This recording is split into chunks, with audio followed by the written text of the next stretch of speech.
Look at the camera, Luke. I have to remember to look at the camera, not look at the screen. Look at the camera. It's early in the morning-ish. It's sort of like 9 o'clock-ish where I am. So, still wiping the sleep from my eyes.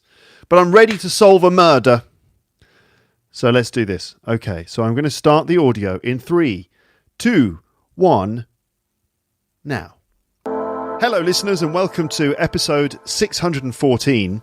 In this episode, I'm going to continue reading through this online text adventure that I started in episode 612. This should be the third and final part of this murder mystery story. You have to listen to parts 1 and 2 before you listen to this, okay? You must listen to parts 1 and 2 first. And parts 1 and 2, they are episodes 612 and 613. If you don't listen to them first, none of this will make any sense. So you must listen to parts 1 and 2 of this story before you listen to this, okay? Okay. So, I'm assuming now that you've heard those 2 parts and you know what's going on, so I don't need to explain it all again. What I would like to do, though, is just recap the story just to remind you. So we're on the hunt for the killers of 3 prominent academics in London. So 3 intellectuals have been murdered. One of them, our best friend, an excellent historian. Intelligent and brilliant people keep turning up dead, completely naked, with their hearts ripped out. After lots of investigation by us and our partner Mardler, we've worked out that the killings have been done by a weird religious cult that worships king cobras and likes to eat the hearts of people as a way of absorbing their intelligence. Yeah, I know. Like they sort of think that if you eat the person's heart, that you somehow absorb that person's spirit. What are you going to do? And they love incense as well. Incense is part of the ritual. I think it's from India or something. Sort of vaguely Eastern connection. Although I don't know if cannibalistic cults are a thing that you have in India any more than we do in England. But let's just say this is a long, long time ago in a galaxy far, far away. Okay? So we've managed to catch 2 of the principal murderers. A wealthy member of the upper classes, a woman posing as a nurse in local hospital, and now we're on the tracks of the main bad guy, an old man by the name of Lynch, who we suspect... Is it Lynch? Is that right?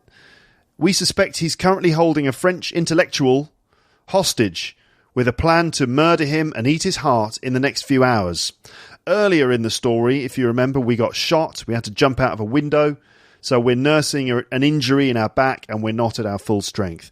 We've managed to track down Lynch to a house outside London, and now we're going to enter the house and hopefully save the life of the Frenchman and bring Lynch to justice. Let's see what happens next and what kind of score I'm going to get at the end of this game. I have a feeling that we're getting pretty close to the end of the story. Just a feeling I have. I think we're getting close based on how it's going. I reckon this should be finished in the next 15 to 20 minutes. But we will see. It could go on for even longer, I've no idea. Depends on how the story twists and turns. If there's time in this episode, if for example the story's over in the next 15 or 20 minutes, then I do have a list of vocab items that I've picked from the story that I can go through. We'll see. If I don't have time for that, maybe I'll do a premium episode with all the vocab or something. So let's carry on with the story. Are you ready? Yes, Luke, we're all ready. Okay, let's carry on then. So... here we go.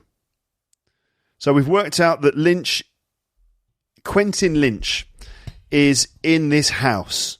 We've tracked him down. We can see that his handsome cab, the horse-drawn carriage, it matches the one that left the hospital, probably carrying the French academic in the back. So, let's see. The streets of London are growing dark as you hike through Anton Street. Your cane holds you up, the chilling wind biting at your collar.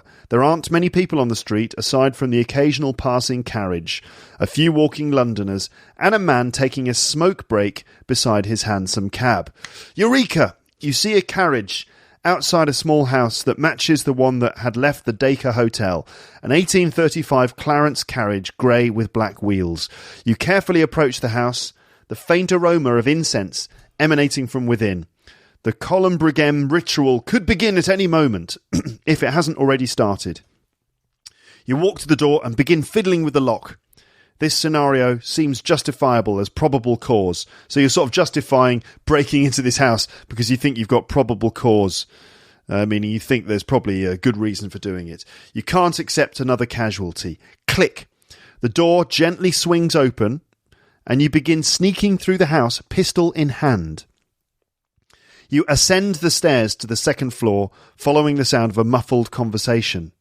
You reach the source of the noise, ear pressed against the second-story door, hand tightly gripping the door handle. It's time to act. You push the door open. This is where we ended it last time, with a cliffhanger. So, we push the door open. There are two men in the room. One is a Frenchman, naked and tied to a chair. Streaks of tears running down his face. Presumably this is Marcel Paloma. The man standing behind him is Quentin Lynch, glinting knife in his hand. His eyes grow wide as you burst through the door, gun drawn. Lynch brings the knife within an inch of Paloma's neck and crouches behind him. You really are good. What was Lynch's voice? He's sort of an old man, isn't he? You really are good, he says. I recognise you from Winterdale. The crippled detective that was after Claire. You can't get a clear shot at Lynch. He's using Paloma as a human shield. Your arm wavers ever so slightly in your wounded state. The Columbrigem ritual is a beautiful thing, says Lynch. It holds intelligence as the most valuable trait. Don't you agree, detective? Don't you agree that the intellect is the greatest power? Is intellect the greatest power? Let's say yes. But this isn't intelligence, you respond. Killing people and eating their hearts is stupidity. You're insane. You're the opposite of intelligent if you believe that murder and cannibalism will make you spiritually stronger. Lynch grinds his teeth. You're so brilliant, he says, yet so utterly and obviously ignorant. Drop the knife, Lynch, you shout. He brings it closer to Paloma's neck, pressing the cold blade against his soft skin. Drops of blood begin trickling down the Frenchman's neck. No, replies Lynch. Drop your gun. So what are you going to do? Are we going to take the shot or not take the shot?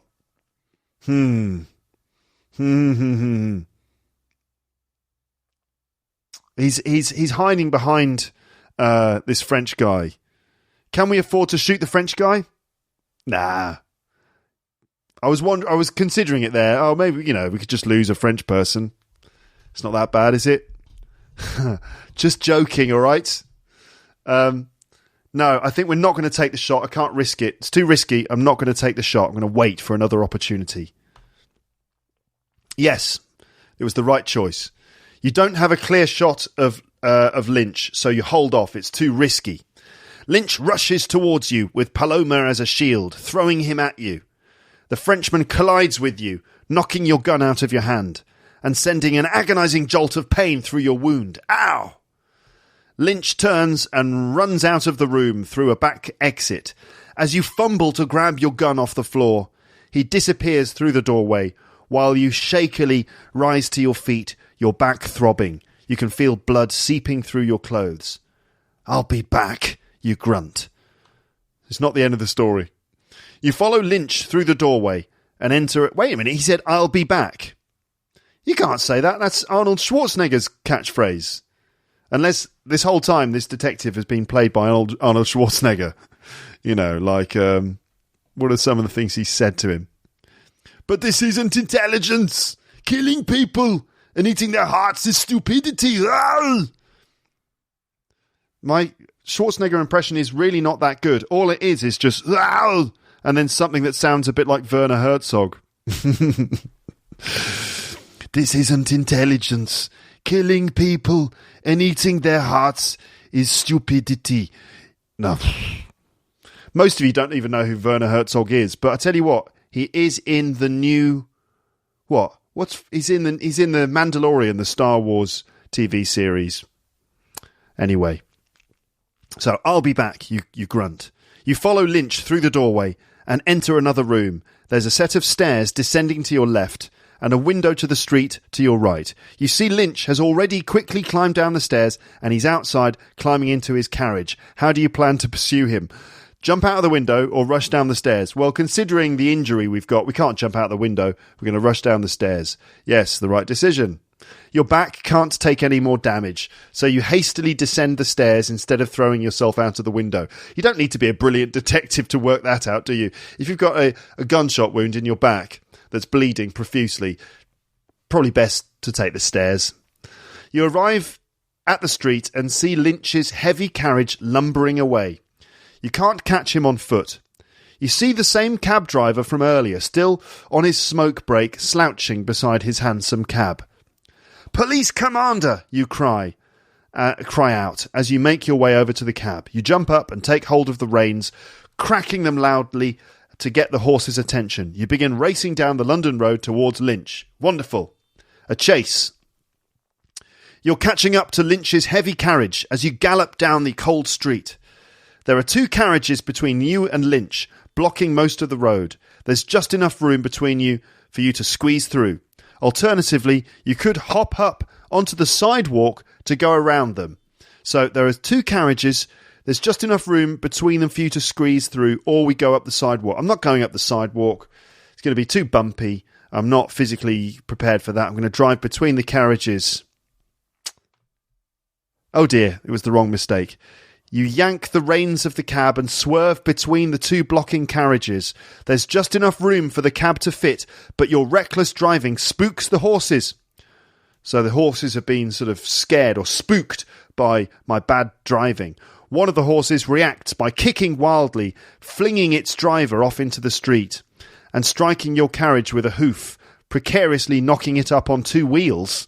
Bloody hell, that is a strong horse. So one horse has gone crazy and kind of kicked and it's knocked our carriage onto 2 wheels. It's like the strongest horse in the world. You regain control of the flimsy cab, hoping it doesn't break and fall apart during your chase. Lynch is still ahead of you, but you're gaining fast. What? You visualise London streets and realise that taking a sharp turn into an oncoming narrow alleyway would lead you down a path that would surely cut off Lynch. So we reckon that if we go down a little alleyway, we can find a way to cut off Lynch later on. So what we're going to do, down the alleyway or continue chasing Lynch? We're gaining on him, right? We're already gaining on him. Are we going to go down a narrow alleyway with this carriage? I don't think so. I'm going to continue chasing him. Right, correct decision. The alley is too narrow for you to execute a clean turn into it. You're going too fast and you're not sure if this flimsy cab could withstand drifting into the alley wall. So you're not sure if the cab is going to be able to take that kind of damage if it hits the wall. You're already gaining on Lynch, so you decide to continue as you are. A minute later, you're practically on Lynch's carriage, weaving through the streets, dodging Londoners and other vehicles. In an attempt to escape, Lynch takes a reckless right turn, and his carriage goes up on 2 of its 4 wheels and then flips entirely, crashing to the ground and throwing him across the road. This is an old man, right, Lynch? He's kind of a grey-haired guy. I don't know if he can handle this kind of thing. He slides through loose dirt and gravel, then stays motionless on the ground. You pull up beside Lynch's body and climb down from your cab, drawing your pistol warily. "Quentin Lynch, you're under arrest," you shout. Lynch rolls over onto his back, breathing shakily and looking up at you weakly. In the fray of the crash, his knife stabbed him into his stomach. Blood runs onto the street, pooling into a scarlet puddle beneath him. So, when he crashed, his knife accidentally has stabbed him in the stomach, and he's bleeding. "Help me!" he stutters through the shock and pain. So what we're going to do, apply pressure to the wound to stop the bleeding, or remove the blade, clean the wound, then apply pressure. We've got to remove the blade, clean the wound, and apply the pressure, surely. Because if we don't remove the blade, I mean, you've got to remove the blade from the wound, haven't you? You can't apply pressure with the blade in the wound. You've got to clean the wound, otherwise it's going to get infected. So we've got to clean it, remove it, and apply pressure. Oh, it was the wrong decision. What? You remove the foreign blade from Lynch's stomach and his blood flow rapidly increases. He coughs in agony as his life pours out into the street, hot blood contrasting with the cold London air. Oh dear. By the time help arrives, it's too late. He's dead. Oh God. At the soonest opportunity, you send help to Marcel Paloma and get the hansom cab back to its rightful driver. There will be no prison for Quentin Lynch, only a hole in the ground. The end. That's the end. Oh, I can't believe I killed him. Is there any way for me to go back? There isn't. Anyway, I scored 14 out of 19 points in the last chapter there. And it says, you've completed Victorian Detective 3, Heartless. Story score, 31 out of 37 points. So at least we managed to find the bad guy, and we got him in the end, even though we didn't bring him to justice. It's a pity. I would rather he'd spent the rest of his days in jail where he belongs. So my investigation score is broken into 3 categories. Swift observation, that's my ability to quickly make deductions based on recent clues, and I got 13 out of 14 for that. Deep analysis, your ability to reflect on evidence and piece together overarching theories. I got 11 out of 13 for that, not bad. And dynamic interaction, your ability to react immediately to danger, your coordination and overall athleticism, 7 out of 10. So not bad. I'm mainly a quick thinker.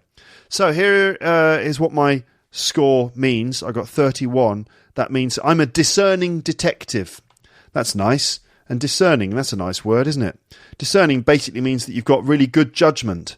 So I'm a discerning detective. The top score you can get is deductionist.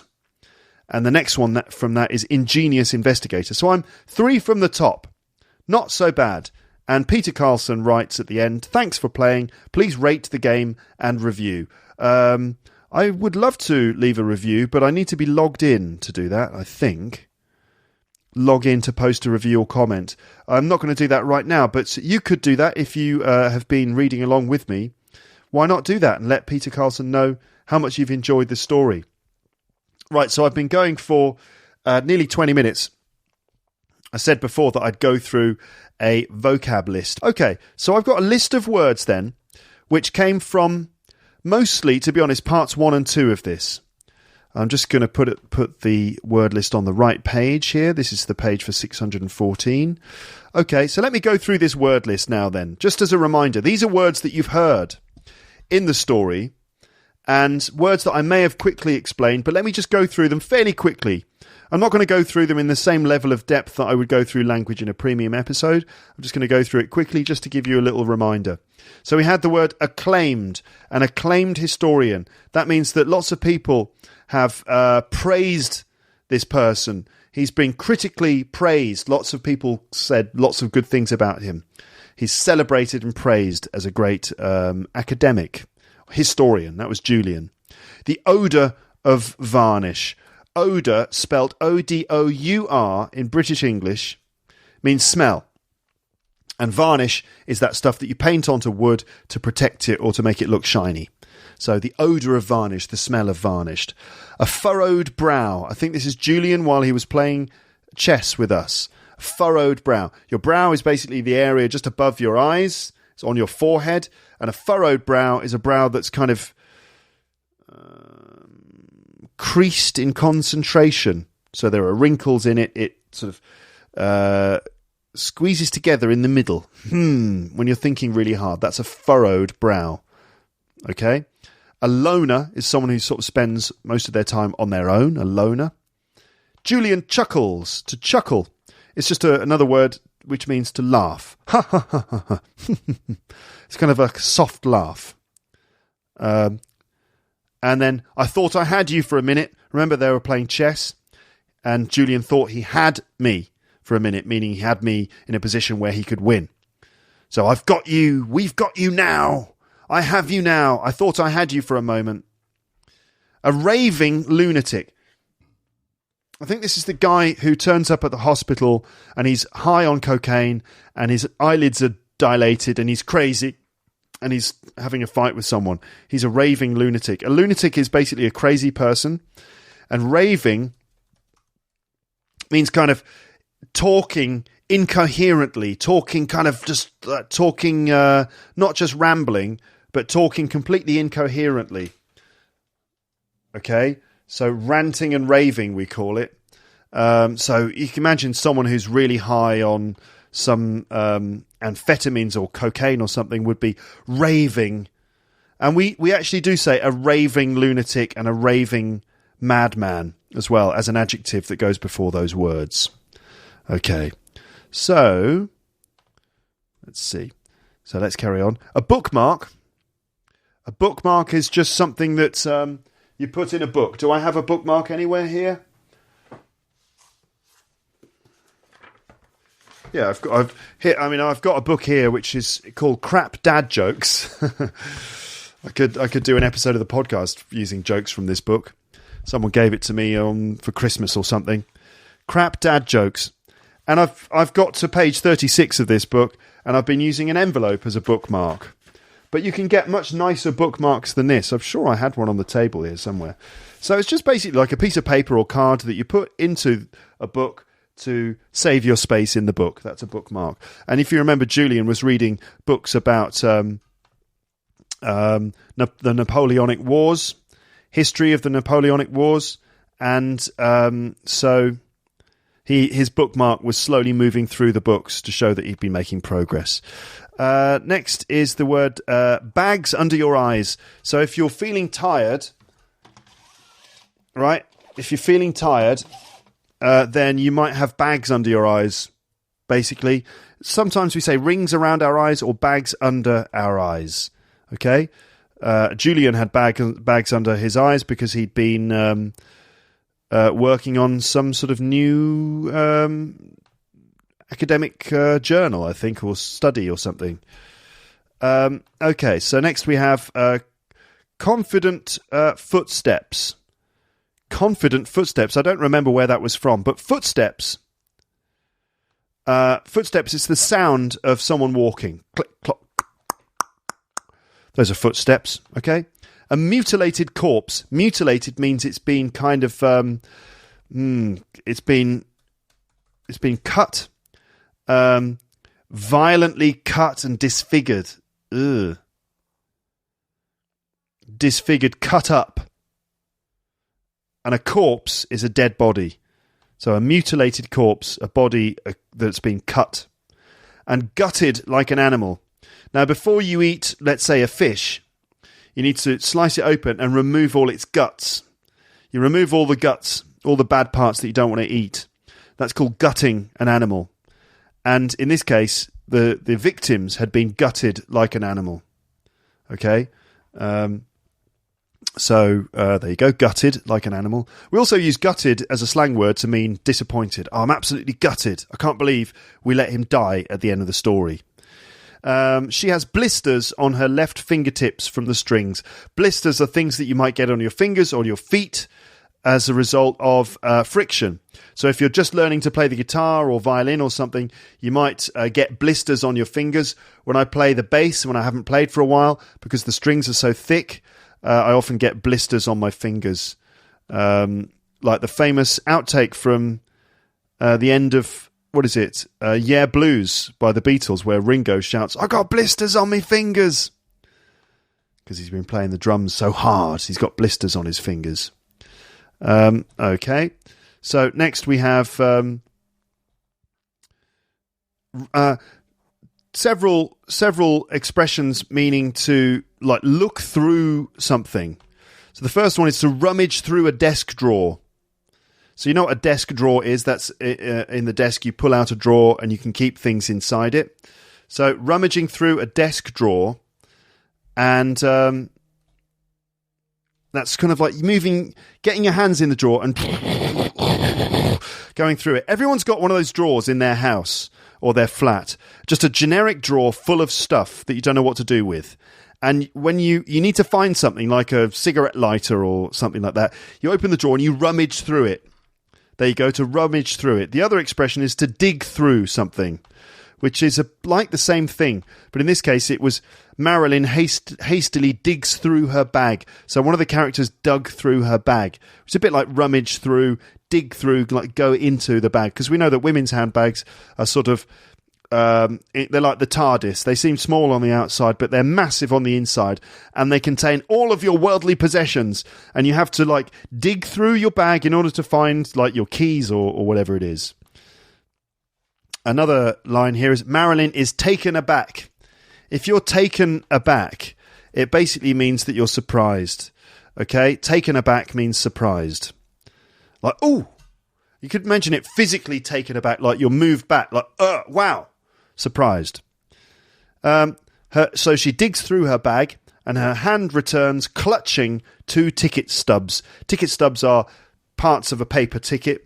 And if you're clutching something, it means you're holding it. So grabbing, clutching, holding, 3 synonyms. And so she tells us that she's been at the theatre, and we think this is a pretty good alibi. An alibi is a story that proves your innocence. For example, I was at the theatre with my husband. It's an alibi. And in English, we pronounce it alibi, not alibi. I think in French it's alibi, but alibi in English. Okay. We can hear from some witnesses that can confirm her whereabouts. Your whereabouts means where you are. His whereabouts is where he is. What are his whereabouts? Right, that means where is he? You don't rule her out as a suspect yet. To rule someone out, that means to remove someone from your thinking, right? So the police would rule someone out when they've decided that person is definitely not a suspect. They rule them out. To rule something out means don't sort of reject or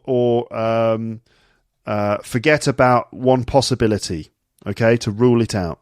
So now, when a dead body was found and suicide was ruled out because it was obvious that this was a murder, for example. Or the police have ruled out any foul play.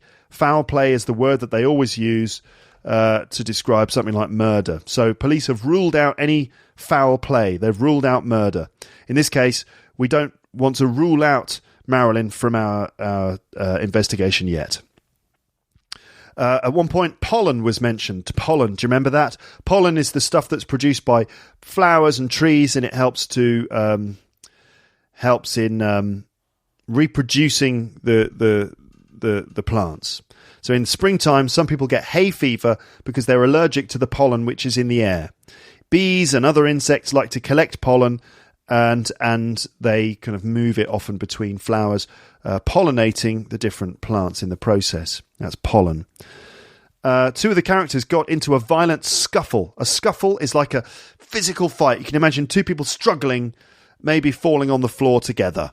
That's a scuffle. You can imagine a scuffle outside a pub, or as people are queuing up to go into a nightclub, there was a scuffle in the queue as 2 people started getting into a fight. At one point, you fall over and you scrape your palms on the hard road. The underside of your hands are the palms of your hands, the soft part.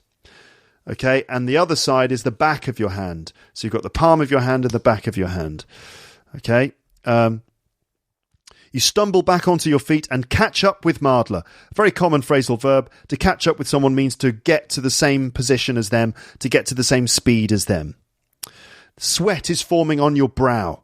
There's that word brow again. We had furrowed brow earlier on, if you remember. Furrowed brow. And now we're using the word brow to describe where the sweat is. So basically, you know, your forehead is sweating. Sweat is forming on your brow. You sprint across the road. Sprint, you probably know, means run really fast, like the 100-metre sprint in the Olympics. You sprint across the road. The man falls over, tripping on a discarded piece of garbage. If you trip, it means whoops, you fall over. Something hits your foot and it makes you fall over. Okay? This is the guy who's high on cocaine at the hospital, and he's got dilated pupils. Now, premium subscribers will know this word, because we've been through it recently, but dilated pupils are the black parts of your eyes are the pupils, and if they're dilated, they're extra wide, maybe because you're high on drugs. Dilated pupils, bloody nose, and hoarse voice. Hoarse sounds exactly like the horse that you would ride in a Western movie, one of those, that's a horse. But a hoarse voice means a dry and rough voice. Oh, Dina, leave me alone. I've got a hoarse voice. Horse, though, is spelt differently here. It's H-O-A-R-S-E. So horse that you ride is H-O-R-S-E, and a hoarse voice, meaning rough, is H-O-A-R-S-E. Okay? And this guy with the dilated pupils and the hoarse voice, he's been lurking at Hollow Leaf Hospital. Lurking means kind of hiding in one place with maybe bad intentions. Lurking. Like a monster would lurk under a bridge waiting for someone to come so they can catch them. Lurking. So this guy's been lurking at the hospital trying to get drugs. Dr. Yates, when he hears the bad news, he slumps on the ground. Remember that word slump? Ugh. Slump meaning to like collapse with your head down. We also use the word slump when we're describing figures, statistics, numbers and things. Like, for example, a graph. If the graph goes up and then the line of the graph goes down, you can say that the figures slump. Like sales rose steadily during the spring and then stayed consistent during the summer, but then slumped in the autumn, meaning they went down. Another dead end. A dead end is... well, it would be a road that has no end. A road with no end. I mean, no, that's not correct. I've made that mistake before. Not a road with no end, because obviously that's an infinite road. I mean, the opposite of that. I mean, a road with an end. So you can't go through it. That's a dead end. So if you're escaping, oh my God, oh no, it's a dead end. Quick, turn round. Footprints on the floor. So we had footsteps. That's the sound of people walking. Footprints is what you see on the floor after someone has walked, especially if their foot is wet. They leave footprints on the ground. Okay. Footprints, dried mud. Mud, I explained before, is that brown stuff, that wet stuff that's on the ground. If on the floor you have mud or soil, soil is like brown stuff that you can grow things in.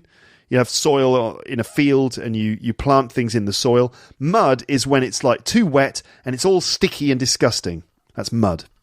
So we're following the faint footprints. Faint here meaning not very clear, like only slightly visible, faint. So you can have faint footprints. You can also have a faint sound as well, meaning a very slight sound. A fist, you should know, is when a hand is...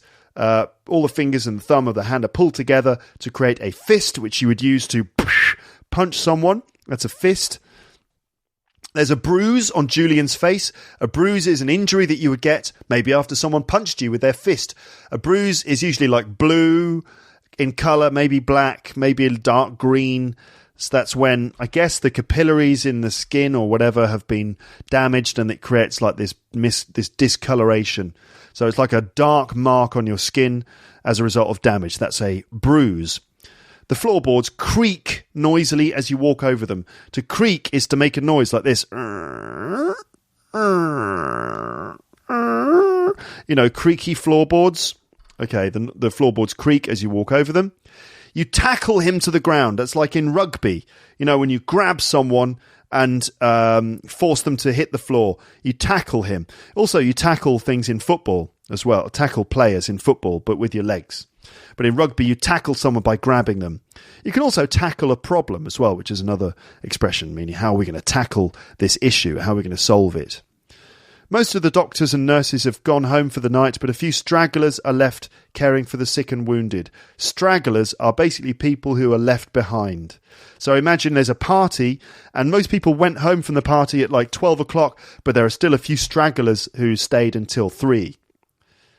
You wince in pain. Ooh. Now, what does your face do when you experience strong pain? What does your face do? It winces. Ooh, like that.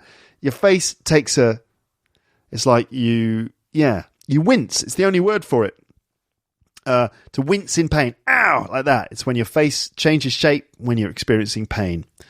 Your kneecap and head are throbbing. Throbbing is a word that you would use to describe a sort of pain. And it's a pain that kind of goes woom, woom, woom, woom, woom, like that. Throbbing probably because of the blood flow. But throbbing pain is a pain that kind of goes woom, woom, woom. right? It doesn't make that noise, obviously, but it feels like that in your head. If your head is throbbing, oh, my head is throbbing, like that. It hurts like that. A cane, as I said before, is a thin stick, which you might have with you if you have trouble walking. You might have a cane to help you keep your balance. A cane also used to be used as punishment in schools. It's banned now, but it used to be a form of punishment. You get smacked with a cane. Sorry I have to ambush you like this. This is Claire Embridge talking about ambushing us when we were in the horse-drawn carriage. To ambush someone is to attack someone by surprise. So imagine, let's say a group of soldiers are walking along a path and they think they're safe, they're walking along, and suddenly enemy soldiers attack them from the hedges. They jump out, they've been hidden in the hedges and they jump out and attack them. So that is to ambush someone. Next is the word gears. Gears, we know in a machine or maybe in a bike, you have gears that help a machine move. And gears turning means the machinery is moving. Now we talk about gears turning to describe someone's thought process. Gears turning in someone's head. So I said for the video viewers, you can see the gears turning in my head as I try to think.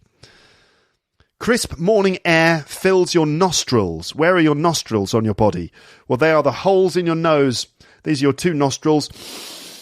So when you breathe in, the air fills your nostrils. You feel winded by the time you reach Palomer's door. So we're climbing some stairs without injury.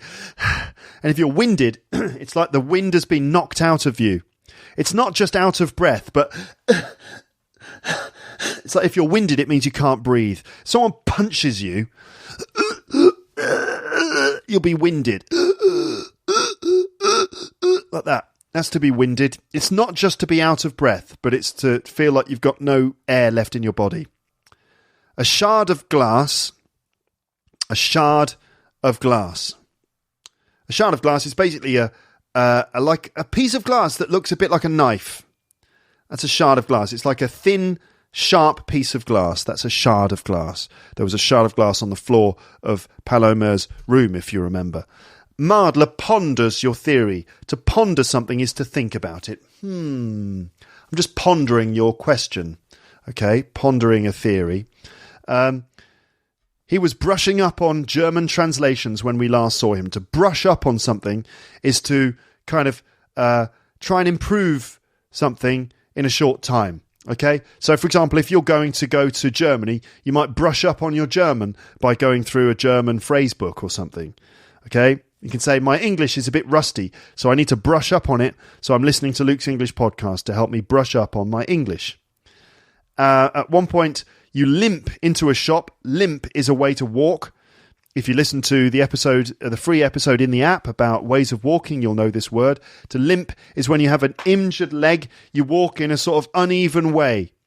One leg goes more slowly than the other. So you limp like that, like the way an injured person would walk. Quentin Lynch was cold and out of breath. Here's the phrase out of breath again. If you're out of breath, it just means that you're having trouble breathing, probably because you've been doing lots of activity. And then finally, we had the word discerning, because it turned out I'm a discerning detective, which basically means showing good judgment. Okay, so I think you're a discerning listener because you've clearly shown good judgment in listening to this episode all the way up to this point. Thank you so much for listening. I don't really have much to say at this point, except why don't you check out Victorian Detective 3, which you can find at textadventures.co.uk, and do the adventures. See if you make different choices to me, because I didn't get 100%. So maybe you can do it again and get 100% this time. And watch out for those words that you will see as you go through it again. That's it, though. It's been a pleasure doing another one of these stories for you. Let me know in the comments section how this was for you. What did you think of this? Was this your cup of tea? Did you enjoy following the story? If you didn't like it for any reason, please tell me why. For example, you could say, I found it difficult to follow the text or something. If you did like it, please also tell me why as well. Okay? I've been doing this podcast for more than 600 episodes, but I really want to keep this spirit of sort of experimentation alive. I still want to experiment and do new things and try new things. That invariably means probably sometimes doing things that not everyone will like as much as some people. But I've got to keep experimenting. I need to keep that kind of feeling alive to make sure the podcast stays sort of fresh in some ways. So I might try new and different things from time to time on the podcast. But let me know how it is for you. Okay? Thank you so much for listening. I'll speak to you again on the podcast very soon. But for now, it's time to say goodbye. Bye. Bye. Bye. Bye. Bye. Bye. So that's the end of the audio. That's all done. And I think I'm probably going to stop the video here as well. Okay, ladies and gents. Nice one. Let me know how it is for you watching the video as well. Is it good? Is it good to see me while I'm recording these episodes? Does it make a difference being able to actually see my face while you're listening to my voice? I wonder if it does. Let me know, and that will be good. It's good to get feedback from my listeners. All right, so I look forward to hearing from you soon. But for now, for this video, that's it, and I'll speak to you again in the next one. Nice one. Thanks for listening to Luke's English Podcast. For more information, visit teacherluke.co.uk.